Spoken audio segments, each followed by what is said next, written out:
My daughter blocked me after my divorce. 14 years later, she made a choice. After 14 blocked years, her first line was, "I need your signature." The number came up as unknown, but the cadence was my daughter's. Clipped, careful, like she'd sanded the edges off her feelings.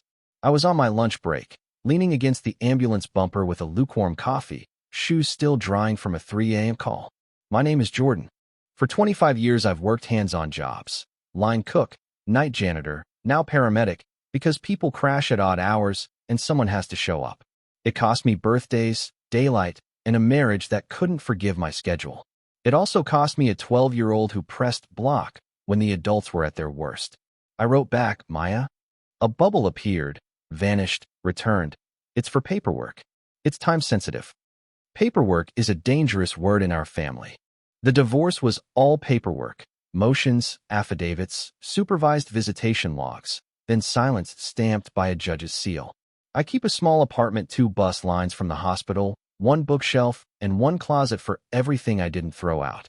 The top shelf holds a ring-bound stack of child support receipts and calendars with red excess where visits didn't happen. I've never been late on money. I've been late on everything else.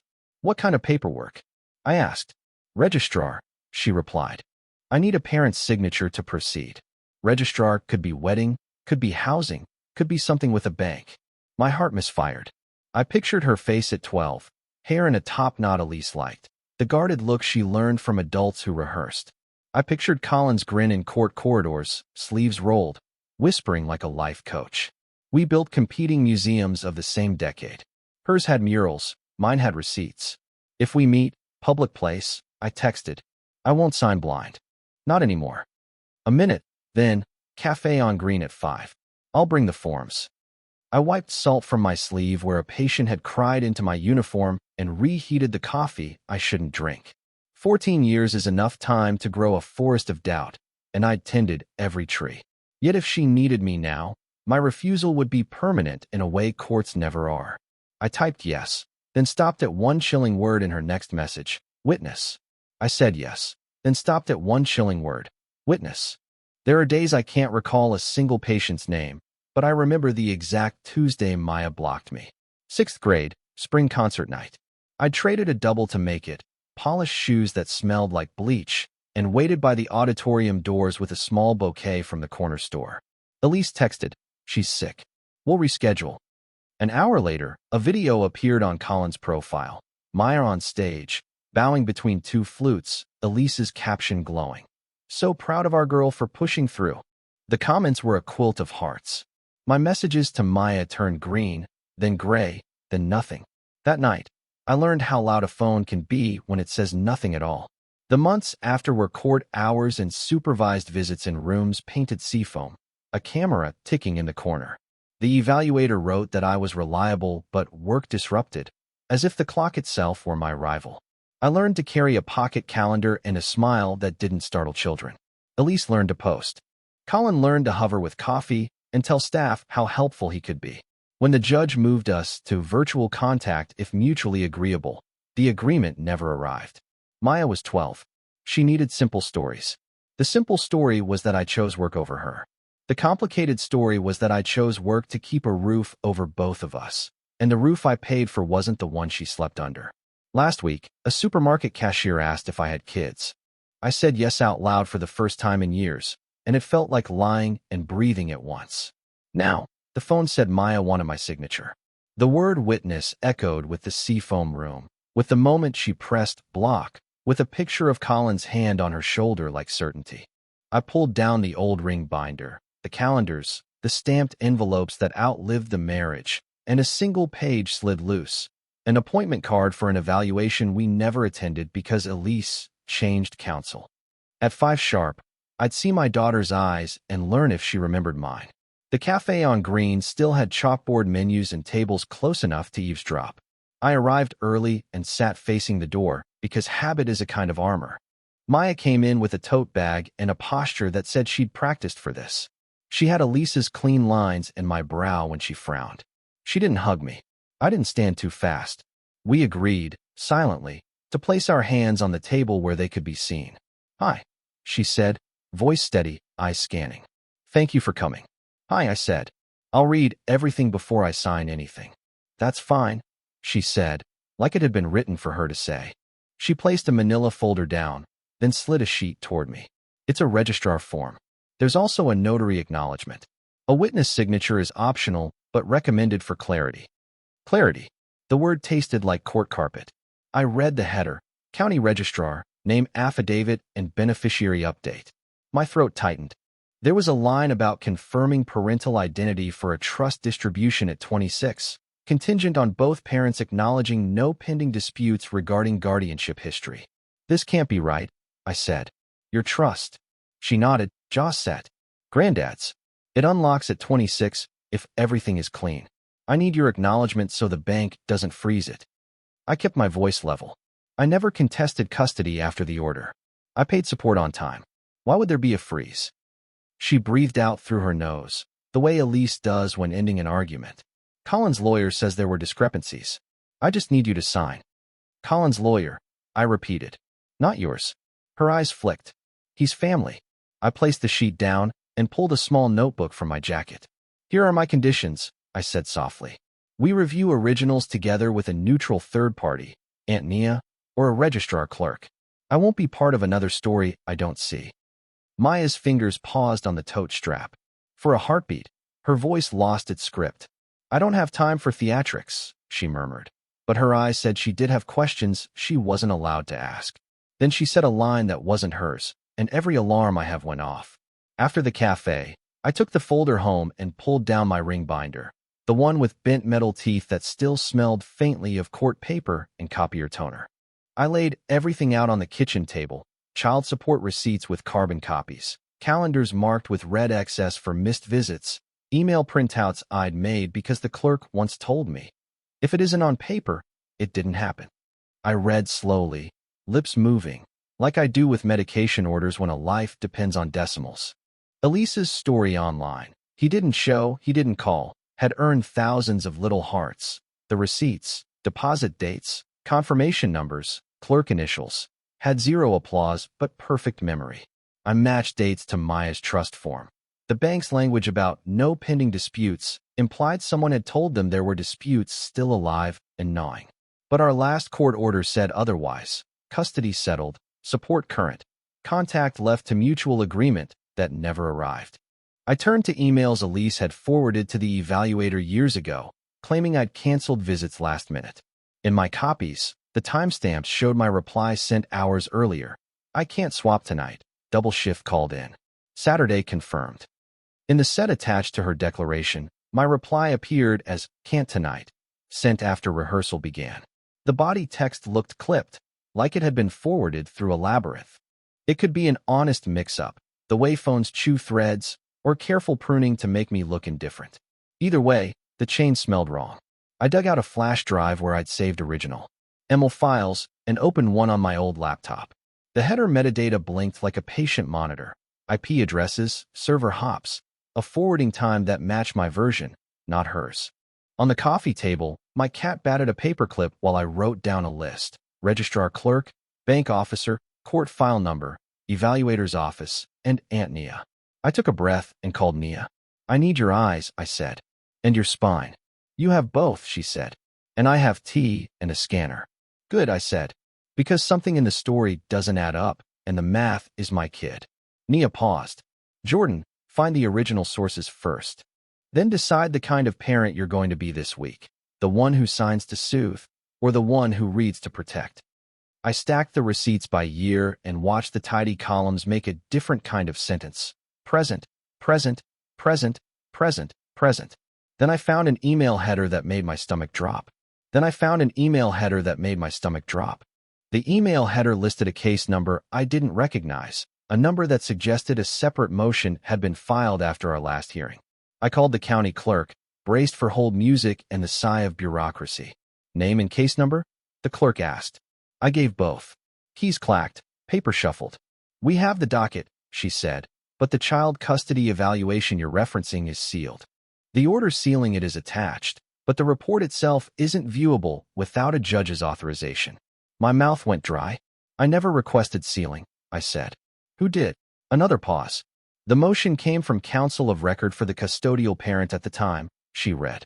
Temporary sealing pending further review, then renewed 6 months later. You were noticed at an old address. My stomach flipped. The old address was the apartment I'd left after water damage, a move I'd filed with the post office, but maybe not the court in the chaos of double shifts. How do I move to unseal? I asked. You can file a motion to unseal with good cause, she said. Given the time elapsed, a narrow order might be considered. Bring identification, proof of standing, and any relevant deadlines. Deadline, I repeated, thinking of Maya's text, time-sensitive. I can email the form, she offered. I printed the motion packet at Nia's house, because her printer actually behaves. This is a lot, she said, reading over my shoulder. Remember, judges like procedures. Give them a clean reason. My reason is my daughter's signature line, I said, and the bank's requirement. We organized exhibits, payment history, the last custody order, my updated address notices, the registrar form Maya had slid across the cafe. The sealing order had Colin's lawyer's letterhead on the renewal. The footnote cited potential harm to the child's welfare if circulating evaluative narratives. That could be genuine protection. It could also be a curtain. At the filing window, the clerk stamped my motion and slid back a hearing date 2 weeks out. 2 weeks would slam headfirst into whatever Maya needed from the registrar. Outside the courthouse, I texted her. I filed to unseal the evaluator's report. It may clarify the bank's concern. Let's read together with a clerk present. I'll sign what's accurate. Typing bubbles trembled, then disappeared. Then a new message came from a different number. This is Elise. Do not harass Maya. She asked for a simple signature, nothing else. I pocketed the phone and felt the old courtroom chill spread through my ribs. That afternoon, I discovered my work email had a message from an unfamiliar firm, subject line, cease and desist regarding defamatory allegations. An email from a law firm warned me to stop disturbing settled narratives. The letter from the firm was polished and chilly. It accused me of harassing communications, insinuations of fraud, and attempts to access sealed documents contrary to the child's best interests.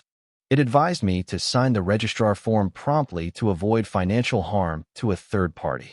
There was no signature block I recognized from our old case, but Colin's name appeared as a CC, along with a family law consultant whose website bragged about narrative coaching for high-conflict co-parenting. I called Nia. They're trying to make procedure look like aggression, she said. Document everything. Don't reply by email. Keep contact minimal and factual. I wrote one text to Maya, received a letter. I will not discuss by proxy. If you want my signature, we'll read originals together with a neutral present. I'll bring my records. Her reply was quick. I don't want drama. I just need this done. I want accuracy, I wrote. Accuracy prevents drama later. A beat. Colin says you're making it complicated to punish mom. I'm making it careful to protect you. I typed, then deleted the line because it sounded like a slogan. I wrote, I'm making it accurate so no one gets hurt later. No reply. That night on shift, we responded to a wreck on the bypass. A man insisted he was fine while blood soaked his collar. It's nothing, he said, hand over the stain. I just need to make my meeting. I told him meetings will wait, but clots won't. After we loaded him, I stood in the fluorescent-lit ER bay thinking about what people call nothing when it leaks where everyone can see. The next morning, I opened the manila folder again. The trust documents named Maya's grandfather as settler, Elise and Colin as previous co-trustees until Maya turned 26, and a bank compliance officer tasked with verifying no outstanding disputes or claims related to the beneficiary's welfare during minority. The phrase, during minority, thudded like a gavel. If someone had told the bank I'd been a risk, the bank would insist on clean records to protect itself. I called the bank's branch and asked for the compliance officer. A receptionist said, he doesn't take calls from the public. I said, I'm the public whose name is on your form. She put me on hold. When the line clicked back, a different voice spoke, polite, measured, and more dangerous for it. Mr. Jordan, he said, our interest is ensuring clarity. If there's a court seal, we must respect it. I've filed to unseal, I said. We can review together. I'll note your file, he said. Please refrain from emailing sensitive materials. At lunch, my phone buzzed with a calendar invite from an unknown Gmail. Meeting, Registrar Office, Thursday, 10 a.m. Witness optional. The organizer was Colin. Colin scheduled a registrar meeting without asking me or naming Maya's counsel. I went to my storage unit, a concrete echo of 20 years I tried to forget. The metal door screeched up and the desert of old life opened. Boxes labeled kitchen, winter, court, and one marked MAY, school. Dust turned my fingertips gray. I opened court first and found that ghost of a business card from the evaluator, Dr. Helen O'Rourke, curled at the corner like it had slept wrong for a decade. Taped to the back was a sticky note in my handwriting. Rescheduled due to shift. Left voicemail, 3:17 p.m. Beneath it lay a USB flash drive labeled in Sharpie, headers. I'd backed up raw email files in those days because I didn't trust screenshots. I pocketed the drive and kept digging. The MY school box held permission slips, report cards I'd photocopied, and a stack of envelopes with return to sender stamped in tired red ink. The addresses matched mine, except the apartment number was wrong on 3. Unit 21 instead of 12. A transposed digit becomes a missed practice. A missed practice becomes a caption about a father who doesn't care. My jaw tightened. At the bottom, I found a trifold pamphlet from a co-parenting consultant collective listing services like narrative alignment and digital hygiene coaching. A handwritten invoice stapled to it had Elise's name, a sum that made my eyebrows climb, and a line item. Social content strategy during transition, 12 weeks. Maybe it was benign branding. Maybe it was kindling. On my way out, I called Dr. Rourke's office. A new receptionist answered. Dr. Rourke retired, she said. Records are archived. Is there a procedure to request my own file? I asked. Court order or notarized consent from all parties listed. She said, not unkind. I texted Maya. Found school notices returned due to address errors. Do you want copies?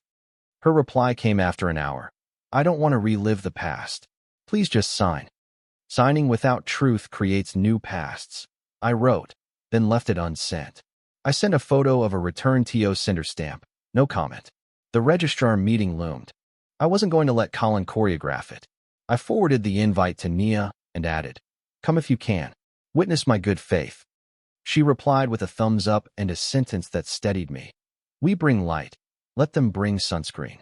That night, I opened the flash drive and imported the ML files into a viewer that shows raw headers.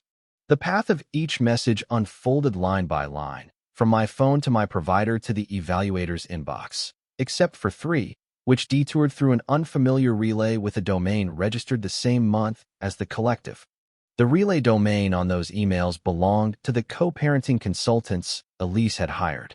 I printed the headers and the WHOS lookup on the relay domain, then took them to Nia's kitchen where the scanner hummed like a friendly insect.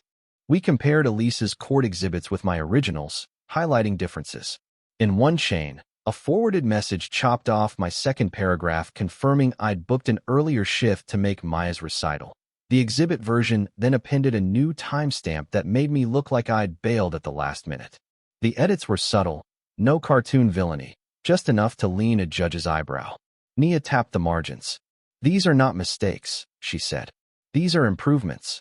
We looked up the consultants. Their website had soft colors and careful disclaimers. Testimonials praised reframing destructive narratives. It could mean helping parents stop bad-mouthing each other. It could also mean buffing one side until the other looked like a smudge. I drafted a short, non-accusatory note to Maya. I found technical discrepancies in old emails that might be causing the bank's concern. I filed to unseal the evaluator's report. I'm willing to sign at the registrar after we review originals with a neutral present. I'll bring proof. No blame here, just accuracy. She read it without replying. 3 dots came and went like a tide. Minutes later, Elise texted me from her number. Stop confusing Maya. You forfeited your say when you chose work. I stared at the words until they blurred, then replied. I chose work to pay for her food and clothes, as the receipts show. I'm not confusing her. I'm giving her the courtesy of truth. No answer. That evening, a brown envelope slid under my apartment door. Inside was a photocopy of the evaluator's business letterhead and a single paragraph stamped draft and signed, undated. Observed indications of gatekeeping behaviors. Recommend structured contact plan prioritizing child's relationship with both parents. Caution against narrative alignment strategies that reward loyalty with privileges. The hair on my arms rose. Who sent it? Why now? It wasn't the full report, but it was the shape of a hand under the sheet. I checked the corridor. Empty. I called the courthouse in the morning. Your motion to unseal has been set for expedited review. The clerk said, surprised. Judge liked that you attached bank documentation. Will partial access be possible? I asked. Maybe a limited unseal to verify facts, she said.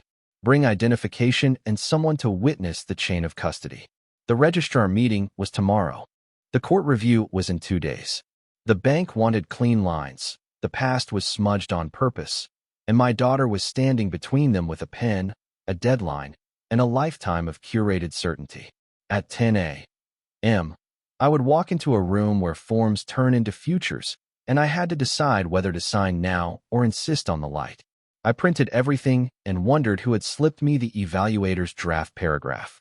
I arrived 10 minutes early to the registrar and chose a seat under the security camera where performances die and paper wins. Colin stood by the counter in a crisp jacket, holding a leather folio like a trophy. He smiled without teeth. Jordan, he nodded, as if we were partners at a charity dinner. Maya came in behind him, tote bag and storm gray eyes. We can do this quickly, Colin said. Form, signature, optional witness. We all have lives. I placed my folder on the table and slid out my offer, printed in 12-point font, signed by me and notarized by Nia last night. I will sign after reviewing originals with a neutral present, immediately if consistent with court records. If inconsistent, I will sign a corrected form that reflects truth. The registrar clerk, a woman with a nameplate reading S. Ramirez, raised an eyebrow at how civilized it looked. Neutral as me, Ramirez said. I stamp facts. Colin's smile sharpened. There's no need to dredge up old disputes, he said. The bank just needs a clean affirmation. Then accuracy helps us all, I said. I found header discrepancies and a sealed evaluation. I filed to unseal.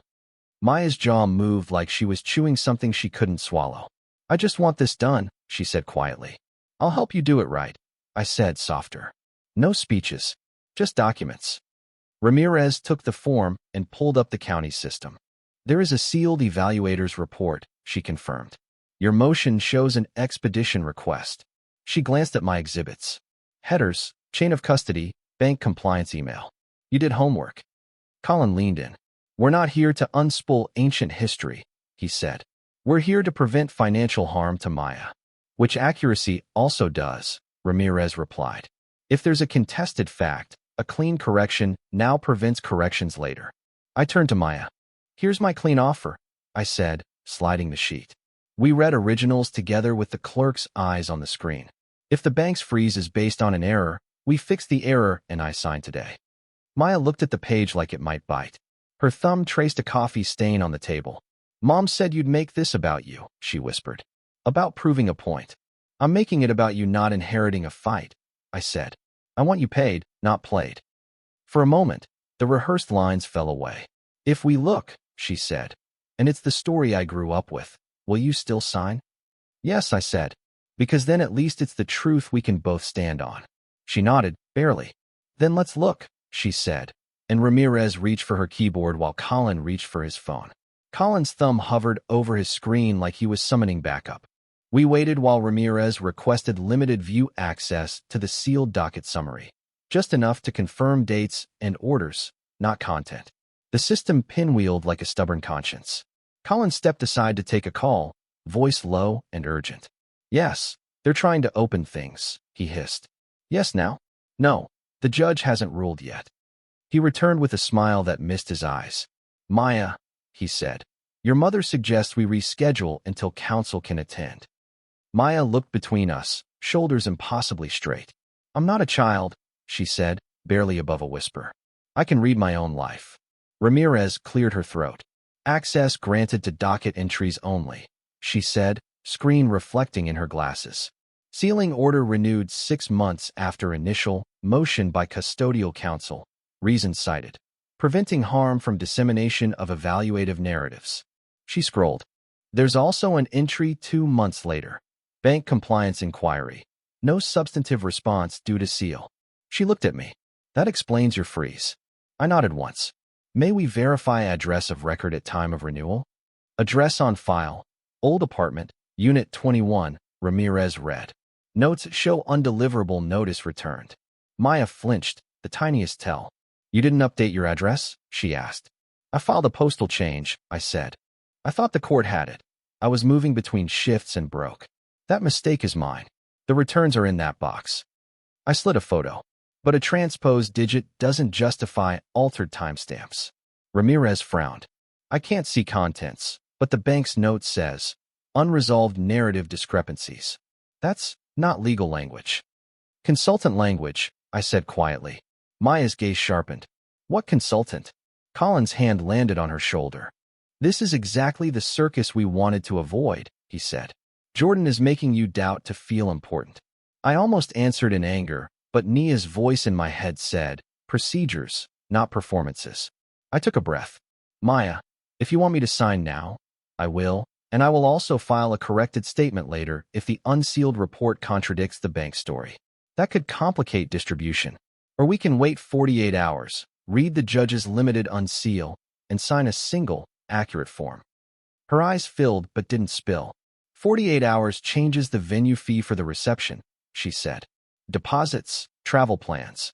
I'll cover the fee, I said before thinking. If this delay costs you money, send me the invoice.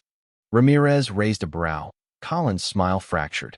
Maya pressed her lips together like a wound trying to close, then gave me a single nod. 48 hours, she said. But if it's what Mom said, you sign without comments.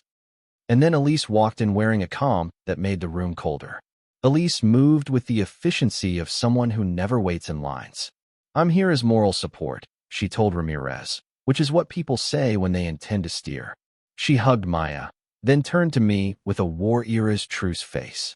We all want what's best, she murmured, as if gentleness could erase court stamps. Ramirez, bless her, pointed to the sign, 2 guests per appointment. Elise paused, calculated, and stepped back. We'll be in the lobby, she said to Maya, sending the message that leaving with them was an option. Maya stayed. 2 days later, at the courthouse, the judge granted a limited unseal. We could view, with the clerk present, the evaluator's recommendations, the chain of custody for digital exhibits, and any communications with third-party consultants referencing social media or narrative management. We were not to copy, we could take notes. The clerk led us into a records room with a table, a screen, and a clock that ticked like a metronome for truth. Colin stayed in the hallway claiming phone calls. Elise asked to be present. The judge declined, citing the 2-guest rule again. It was me and Maya and a woman wearing a laminated records badge whose patience felt like ballast. The first page loaded, Dr. Rourke's letterhead, dated the month after the concert I missed because I didn't miss it. Observed indications of gatekeeping behaviors, including rigid schedule control, selective forwarding of communications, and public narrative alignment that rewards loyalty with privileges, the summary read. Recommend structured contact plan prioritizing child's relationship with both parents. Caution against involving romantic partners in administrative gatekeeping. My hands shook. Maya's did not. She read like a paramedic reads vitals, without flinching, cataloging. The chain of custody showed my emails entering the system from my provider, then a consultant relay domain attaching, clarifying summaries. The evaluator had noted concern that summaries omitted context. There was also a bill from the consultants for digital hygiene, paid from a joint account labeled household. Maya's jaw quivered. Mom said the consultants were therapists, she whispered. They might have thought they were helping, I said, meaning it and hating it. But the effect mattered. The last page included a recommendation. Gradual rebuild of unsupervised contact, with explicit prohibition on social media commentary about co-parent, sanctions if violated. The judge's margin note. Implemented temporarily, later replaced by virtual contact by mutual agreement due to logistical conflicts. I swallowed hard. Logistics had a body count. The clerk cleared her throat. Time's nearly up, she said. Any final notes? Maya stared at the word gatekeeping like it might morph into something kinder. Maya whispered, if this is true, then my story isn't. We returned to the registrar with a copy of the judge's limited order authorizing us to reference specific findings for bank purposes. Ramirez greeted us like returning students. "Ready to draft an accurate affidavit?" she asked. "Plain language, no blame." We nodded. I offered to cover the reception fee. Maya waved me off. "Later," she said, "if I need it." She placed her tote on the counter and, for the first time, kept her hand off her phone. Ramirez opened a blank form. "We'll attach the judge's note authorizing narrow disclosure," she said. "You'll affirm that there are no pending disputes and that previous narrative discrepancies were clarified by the court's limited order." Colin hovered by the doorway, pretending to read a pamphlet about deed transfers. Elise stood just outside, speaking to someone on her cell in the tone people use when they're losing an argument they expected to win. "You can omit the word gatekeeping," Ramirez added. "We reference the order number and date instead." Maya took a breath. "I want a sentence stating I was not prevented from contact by court order, but by choices made in the household," she said slowly. Ramirez nodded. "We can say, no court order prevented contact. Household practices influence communication." Maya closed her eyes. "That's accurate," she said. "And survivable." I signed where indicated. My hand didn't shake. When Ramirez stamped, the sound was a drumbeat ending a war. "If the bank requests more," she said, "they get the order number and nothing more." Colin stepped forward, voice oiled. "Maya, we should review with counsel before filing," he said. "This language may raise questions." She looked at him the way adults look at children who are pretending to be taller. "It raises the right questions," she said. "Questions I want answered." Elise opened her mouth and closed it. "The man who mocked me in court hallways said nothing because he wasn't invited." We carried the stamped document to the bank. The compliance officer read it with the bored care of someone who saves institutions from themselves. "This satisfies the requirement," he said. "Funds will be released on schedule." He paused, then added, "Human for a moment. Accuracy is undervalued until it's priceless." Outside, Maya stood on the steps with the February sun, making her hair a halo and a crown. "I don't know what to do with all this," she said. "What do you want from me?" "Boundaries and breakfast," I said. "No apologies, you don't mean. Pancakes on Saturday, no speeches." Maya nodded once, but her phone buzzed with a message that could break the truce we'd drawn. The message was from a group chat titled Bridesmaids plus Mom. A screenshot bloomed on Maya's screen. My notarized clean offer, shared with a caption from Elise. Dad demanded terms and threatened delays. We saved the day. Replies cascaded. Ugh men, classic control. Protect your peace. Maya's cheeks reddened, not with shame, but with heat. She posted this? She asked no one. She posted this. She typed, deleted, typed again. "Don't," I said softly. "Don't fight in there. We'll drown." She locked the phone and slid it into her tote like a sleeping snake. Consequences arrived with the efficiency of airline schedules. The reception venue emailed about policy changes and additional security. Code for gossip having a body. A cousin texted Maya. "Is it true he tried to block the trust?" My supervisor asked why a process server had been in the ambulance bay. Apparently, the consultant collective had filed a complaint about me, misusing professional status to intimidate. HR opened a file. Nia brewed more tea. "We knew there'd be blowback," she said. "Truth has elbows." We met Lawyer Patel in a storefront office that smelled like pears. He read our documents, then spoke in calm paragraphs. "First, we send a correction to the venue from the registrar confirming filing is complete," he said. "Second, we send a cease and desist to the consultants regarding any public insinuations. They're skirting defamation. Third, we propose a social truce. No posts about legal matters from any party. Fourth, we ask HR to note that your actions were personal and outside work. Attach bank confirmation." He glanced at Maya. "You choose what to say to your mother. The law can't force that conversation to be kind." Maya rubbed her temples. "I don't want a war," she said. Patel nodded. "You can aim for armistice with borders." He drafted a brief statement for Maya to share privately with key relatives. Documents clarified. Funds unaffected. Please avoid discussing legal matters online. We're moving forward. No drama, just architecture. At night, I lay on my couch listening to the upstairs neighbor's treadmill and the click of pipes settling like old bones. I had done the adult thing. Read, waited, signed, protected. And still, the cost kept ringing. Work stress, family strain, my daughter's face practicing composure over and over like scales. In the morning, HR closed the complaint with a warning to avoid personal meetings on hospital property, reasonable enough. The venue accepted the registrar's note. The group chat quieted into a sulk, but Elise texted Maya a single line that turned progress into fog. If you choose him, you lose me. Maya forwarded Elise's message without comment. We sat in a diner with coffee that tasted like courage and pancakes bigger than the plates. I don't want to choose, she said, fork poised like a tiny flag. I want two parents who stop performing for the crowd. I nodded. Then we set rules. I said, not for them, for us. We drafted a list on a napkin, then typed it into our phones with the solemnity of treaty writers. Weekly texts limited to facts. Monthly breakfast, optional +1. No social media about legal matters. No triangulating. If one of us says, don't forward, we don't.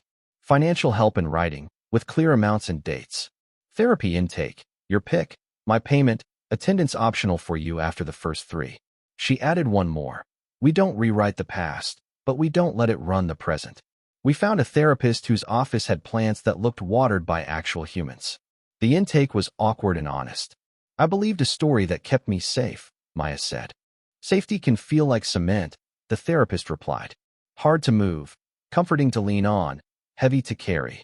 After, in the parking lot, Maya asked if I'd ever be angry with her. I was angry at a wall with your shape, I said. It wasn't you. She stood very still, then nodded as if stacking a new truth on a shelf. I sent Patel's proposed social truce to Elise and Colin. Colin replied with a thumbs up and a paragraph about mature co-parenting. Elise didn't reply for 2 days, then sent, I will not be silenced. Patel sighed. She is within rights to speak about her feelings, he said. She is not within rights to misstate facts that cause harm. Document, don't argue. We documented. I shifted my schedule to keep Saturdays clear. My supervisor raised an eyebrow and lowered my overtime, a trade I accepted like a treaty with my own bones. Maya sent photos from cake tastings, not for approval, but as weather reports from a life I wasn't invited to narrate. I sent a picture of my cat sleeping on the registrar copy. She approves, I wrote. Maya sent a laughing emoji that felt like a bridge plank laid down. We were not healed. We were habitable. On a Tuesday evening, my phone buzzed with a calendar alert I didn't set. Breakfast, Maya, no expectations. It synced from her phone to mine like a shared map. Then Maya asked if I would walk her down the aisle and stop halfway. She explained the halfway idea in the diner where we began. I want you to walk me to the midpoint, she said, spreading her hands over the salt and sugar packets like a cartographer. Then I'll walk the rest alone. No one owns that distance. Nobody gets to claim a victory lap. I thought of all the rooms where adults argued in the language of winning. I thought of the evaluator's careful words, of addresses that missed by 1 digit, of screenshots trimmed like hedges. Halfway is honest, I said. Halfway says we're both here, and you carry yourself. The therapist approved. Patel called it symbolic clarity. Colin called it theatrical. Elise sent no comment, which was its own thunder. On the day, I stood outside the venue beneath a row of paper lanterns. Nia adjusted my tie like she used to adjust my courage. You did not win, she said. You endured and chose well. Music began. We walked. At the midpoint, Maya squeezed my hand. No expectations, she whispered. Just breakfast. She let go and moved forward into her life.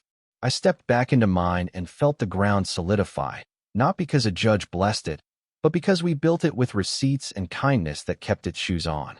To anyone watching this who is sitting with a folder of documents and a heart full of noise, keep the documents. They are not love, but they protect love from weather.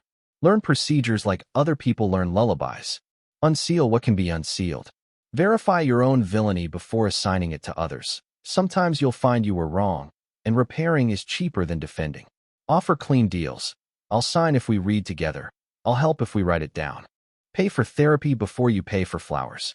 Set calendar reminders labeled no expectations, and keep them like holy days.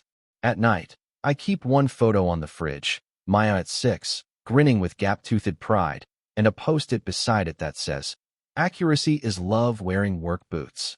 Breakfast Saturday remains on the calendar, and the door is both closed and unlocked, which is how healthy doors live. 14 years is a long time to be wrong about someone. It is not too long to start being right. And yet yesterday Elise texted that she has her side and wants lunch.